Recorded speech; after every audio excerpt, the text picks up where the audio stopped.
So we're here with Rosina, who is an animal communicator. Now, Rosina, is that kind of like a dog whisperer? Yeah, I suppose so, except that you don't just do animals that are in trauma. Animal communicators are just really like a telephone link between the owner and the animal, passing on information. Rosina first realized that she had the gift when she was 7 years old, when she first talked to her cousin's cat while they were huddled together in front of a fire. It was more telepathic. I would say, I wasn't physically talking. I'd say, Nigger, let's look at... Oh, sorry, it's the name of the cat. Look, there's a house in the fire. And you say, oh, yes. You know, we were like looking in the fire and seeing pictures in the fire. You know how children do. But we weren't physically talking. We were doing it mentally. I went to see that film that was in 3D. What was that one? Avatar, yeah. And that was based very similar on the concept that you plug into the animal's DNA with your DNA. And that's what you basically do. You connect to the animal kingdom. If you could just think that you have a computer in your brain that's been dormant. Now, scientists are trying to give you an area, but it's approximately in the right side of the brain. And it's been asleep, and it's just like a computer. And what I do in my workshops is help people set that computer up onto the internet, to broadband, and then onto Skype so that they can set pictures. So they're connecting to the animal kingdom. And we use a method of animal towers and things like that. So we are using skills at the beginning. Then you go into what we call a wireless. So you're really like using the internet service, a Skype service. So it's really just setting up that part of the brain that's been dormant for thousands and thousands of years, which is a computer our head. So is she like a Dr. Dolittle? Their lives are very simple, and what they want and what they need and what they worry about is not great big things, and it's not like a Dr. Dolittle movie because you get one word, a sentence, a picture, and it's very quick. I have been in a situation where the owners are getting a divorce and the dog was actually worried who he was going to go with.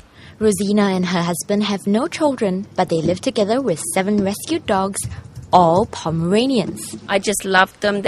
They're just like my little foxes, so that's why I have them. When you say your past life was with foxes, what kind of a past life do you think it was? It's very clear. It was outside in Italy. It was medieval times, and I was living in caves with wolves and foxes, and I was doing herbs and things like that. I was like a medicine woman. In the present, though, moving to Hong Kong with her husband, who is a zoo veterinarian, opened up more opportunities for Rosina to interact with animals. So what unusual species has she communicated with? I worked with a lot of endangered species at some stages. I worked with animals in the kennels. I worked with animals that were smuggled and were being abandoned. With orangutans, I've worked with some dolphins. I've worked with small primates, fish, and I've done cockroaches. Oh, I did go oolong with the pandas, but they were more interested in eating their carrots than talking to me, to be quite honest. Rosina may be a frequent visitor to the zoo, but she will never step into a wet market. I avoid wet markets because I hear fish crying out, they're suffocating. I avoid chickens because they want to be free. I am a strict vegetarian. So how exactly do animals communicate? Do they speak the human language? Most of the animals I work with in Hong Kong are what we call Cantonese-speaking animals, all right?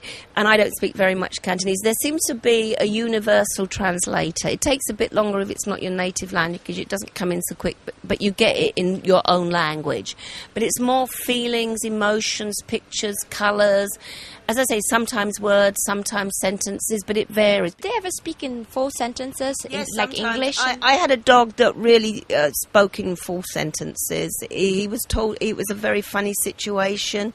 He was treated as a member of the family. He was 4 years old, and the owners were complaining that he was stealing the food from the table when they had barbecues and parties. He would take food out of people's hands, and he got very, very noisy as the evening progressed. And I went there, and he just told me, "I'm not naughty. I'm really not naughty." So I said to him, "But you know, your mummy's told me this," and he just said very simply, "Well, I do what they do." And if you really look at the situation, when you have a barbecue, you take food off of the table, you pass food, and people take food out of your hand. And of course, if you have wine and beer, everybody gets noisy. So from his point of view, he was just enjoying the party. All right, so that was from his perspective. You have to see things from the animal's perspective. We had a cockroach during a meditation group that kept coming in, and one girl was ready to put her foot on it, but she looked at me and didn't. And I said, if you come back, she's going to tread on you, and he didn't come back.